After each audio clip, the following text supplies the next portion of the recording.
How's it going, guys? So today is October 1st. It's the opening season for the deer season here in Iowa. Bow only until, halfway through the month here. So right now I'm on a piece of public ground. But you're like, Steve, why are you not dressed like you're hunting? Like, where's your camo? Why do you have your hair done up and everything? Well, I'm not hunting today. Fact is, I'm going to get my trail camera because it's on public land, and I figured more hunters, more chance that someone's going to happen upon it while they're out scouting for deer or hunting, and more chance of someone stealing it. So, just making a quick trip. For all you hunters that do hunt on opening day, don't worry, I'm not like doing this right in the early morning or in the evening, like to ruin your guys' hunt. I actually waited until 3 o'clock in the afternoon to do this. So hopefully you guys aren't still pulling an all-day hunt. It's really warm. I waited until it warmed up. It's like mid 80s. So for you guys that are hunting today, hopefully I don't disrupt your hunt, okay? But I have a long walk to do, so we'll get to it.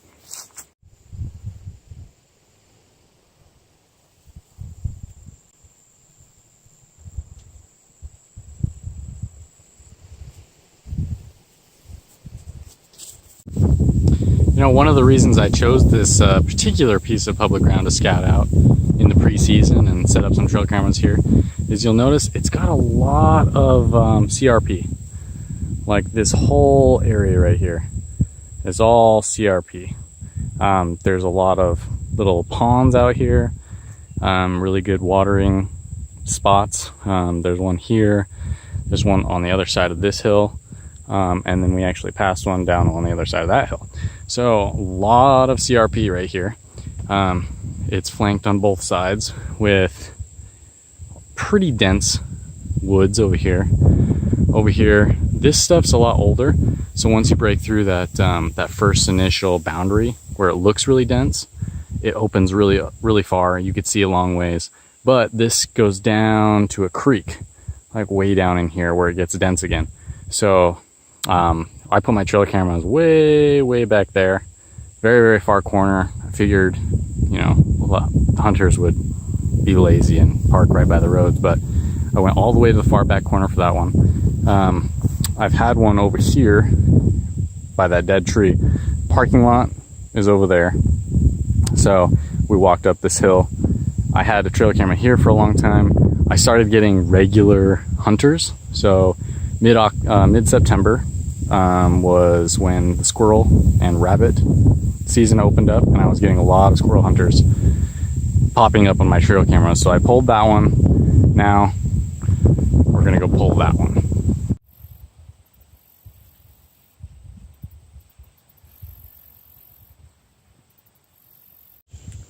So behind me is where my trail goes into the woods.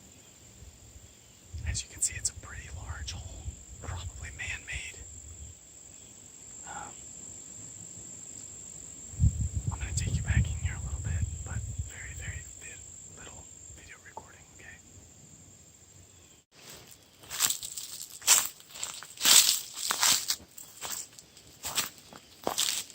So if you guys are wondering, like, how do I protect my trail cameras when they're on public land and anybody could steal them? One way is to lock them up, which I've done. Another way is to put them up so high that hunters don't notice. Hunters, or other scouters, they're looking for sign. Their eye level never goes up unless they're looking for like a tree stand. So I like to put mine above eye level, pointed down, and lock them up.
The one on the right is a female.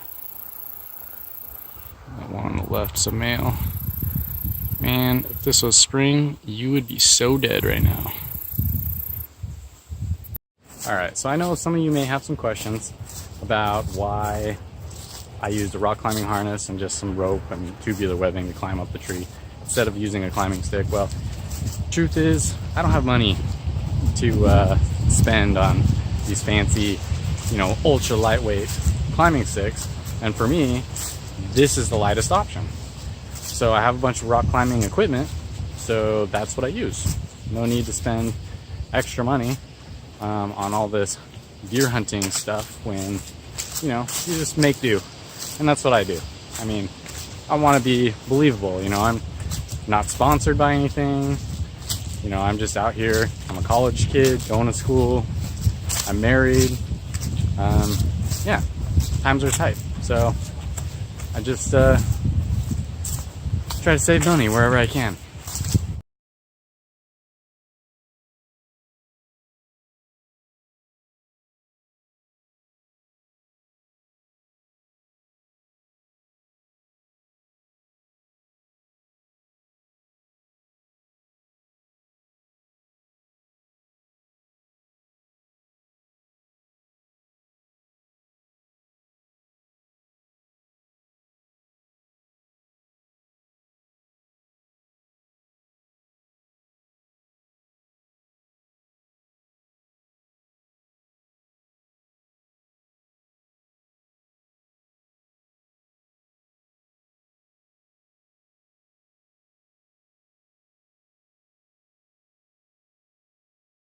Alright, here we are, guys. I made a little trip to the other piece of public land where I want to put up this other trail camera. It's a little bit more marshy than I was anticipating it being. So I guess we'll call this the marsh unit. The sun's going down, so I don't know how much time it's going to take me to get out there to where I want with the trail camera. But we'll see what we can do. All right. Yeah. This bear is mentioning we're trying to get to those trees over there. The sun's going down, and so I'm trying to hurry so I can find a good place for my trail camera. But this crap, it looks nice to walk in. Oh my gosh, look at this. It's like walking on a waterbed. You step on it, and it like bounces. Dang, this is hard work. The reason why I picked this unit is because all of this looks like really, really tall grass. It's kind of pushed over right now, but I don't think very many people are going to want to do what I'm doing for this exact reason. So, yeah, keep our fingers crossed that there's some good bucks living back here in these trees.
I don't know how well you can see me. Okay, just let it be told that I shot a buck right down here. I checked the time and it was 6:25.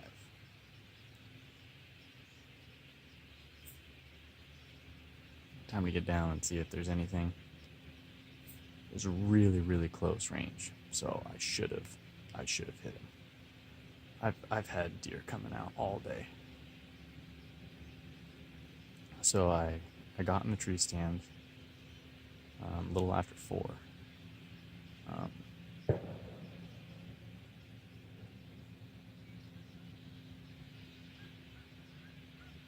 think there's another deer down there too. I had a buck come by, a young buck, right after I got in the tree. I came out of here and he stood over here by this, I don't know, scrape. And I passed on him. He was too far, I hesitated. Man, I hope I got him. And there was another doe right behind me. She came out of the trees and she was right there. Oh man, I really hope I got him. Okay, time to get out of this tree and let's go look for blood.